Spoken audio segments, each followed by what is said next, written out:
Good morning, students. Today we will discuss a new lesson, that is Akbar the Great. Topic which we will discuss today is Akbar is an administrator, Akbar's revenue system and his religious policy. Let's learn something about Akbar. On Humayun's death in 1556, his 13-year-old son Akbar was crowned king.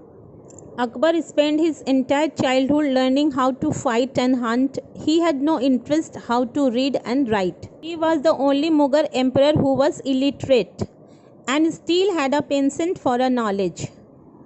He was made king when he was at the age of 13 after the death of his father.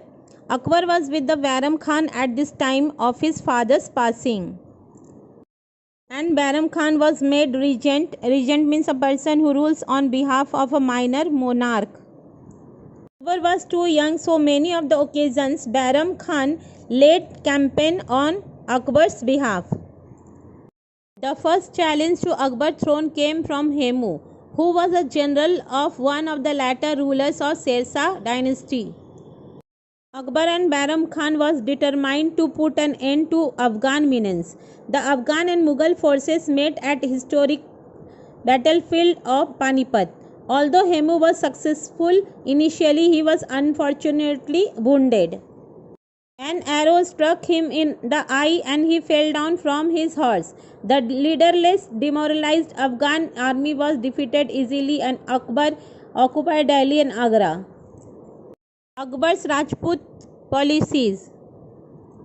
Akbar won many Rajput allies by marrying Rajput princes and by giving high posts to Rajput chiefs. He married a number of Rajput princes such as the Princess of Amber. Raja Todarmal was made the finance minister. Raja Bhagwan Das of Amber and his son Mansingh were granted high rank in the army. The Rajput helped Akbar to expand his kingdom. Akbar tried to remove social evils. He respected all religions. He held religious discussion at the Ibadat Khana. He even founded a faith called Deen-e-Ilahi, which was based on universal harmony and borrowed ideas from all major religions. In spite of being illiterate, Akbar was surrounded by scholars such as Abdul Fazl, Faizi, Birbal, Abdul Rahim, Raja Todarmal, Raja Bhagwan Das, Raja Mansingh, musician Tansen and painter Daswan were known as Nine Gems or Navaratnas.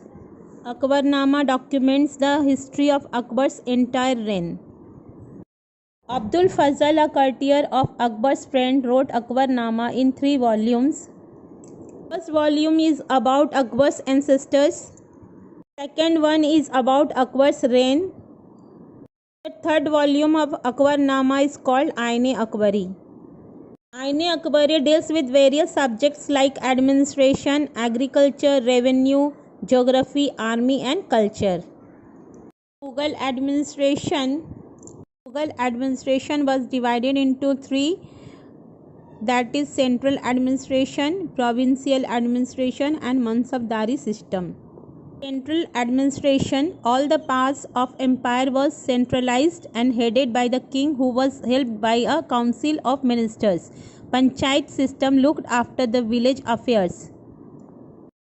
Mansabdari systems, the word mansab means office or rank of dignity. Every noble was called a mansabdar and were the highest paid officers. They were given handsome jagirs for their personal expenditure and for maintaining the required number of horses, elephants, camels, carts, etc.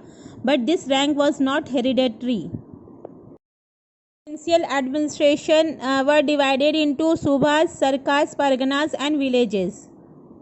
The governor or the subedar was the most important person in the province. The kotwal was in charge of the town administration and maintained the law and order, inspected weight and measures and kept a register of all the persons living in the towns and its neighborhood, including visiting foreigners.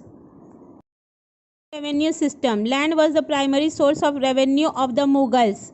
Akbar adopted Sher Shah Suri's land revenue system but introduced several changes in it. Raja Todarmal was the chief revenue officer and was the architect of his revenue means bandobast system. The architecture of Akbar's reign was influenced by Indian, Persian and Central Asian style. Akbar built a new city at Fatehpur Sikri.